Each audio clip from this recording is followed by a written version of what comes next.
transmission. So tumatagas dun sa pagitan ng flywheel tsaka makina. At magpapalit tayo ng oil seal. So pasensya na mga boss. At hindi ko na ipakita yung pagbaba ng transmission. So ito naman, kitang-kita nyo ng mga boss. Yun. Pakita ko sa inyo. So ayan mga boss, ito tinanggalan namin yung pinaka cover nya rito, at ito yung pinaka oil seal. So ayan, so bumili na ng may-ari yung bagong oil seal ito mga boss. Yan, tumatagas kasi yung pinaka langis nya, so kailangan papalitan. So update namin kayo mga boss pag nakamili na ng oil seal ng may-ari. So ayan na mga boss, at nailagay na namin yung bagong oil seal nya. Ayan, siyempre nilagyan namin ng silicone sa loob bago namin pinasok para hindi pumatas yung langis nya. Ayan, so sisikipan ko lang ito mga boss. So ayan mga boss, nasilipan siya at ng version na this. Ayan guys,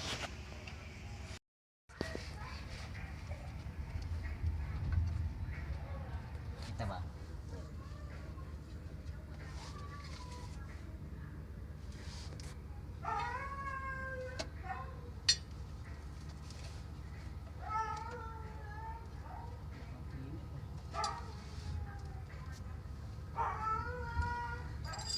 Sentro ha.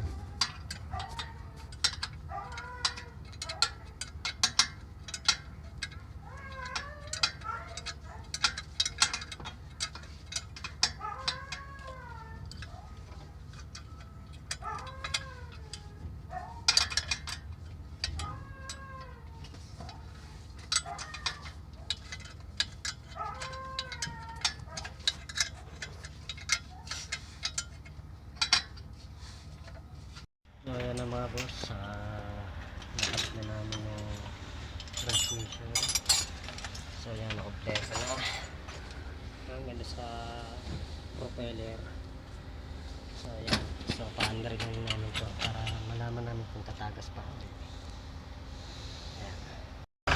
So ayan mga boss, pa-under na siya. So bago lang binaba ito mga boss, dito yung tulo niya sa pagitan. So ayan, double check lang namin kung umaanda, kung tutulo pa siya.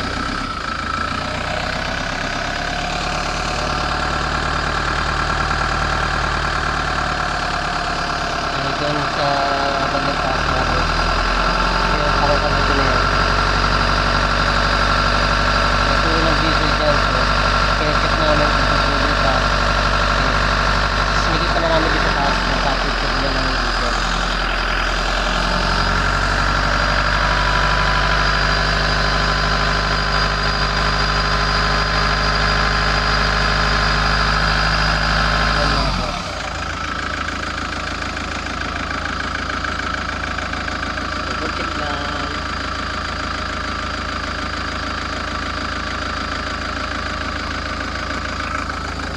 Double check para malaman kung may tagas pa. Ayan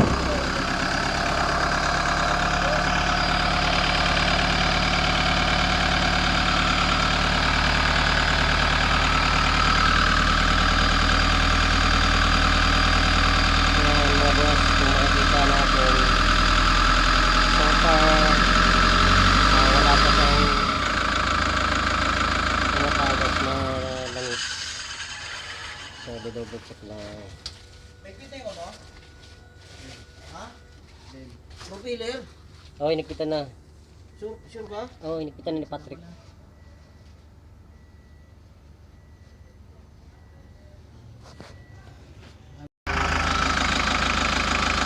Ayan mga boss, wala na siyang tagas.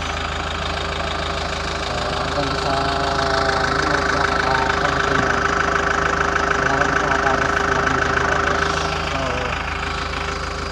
ngayon mga boss, huwag niyo lang kalimutan follow, like, and share po, and subscribe. Maraming salamat po mga boss.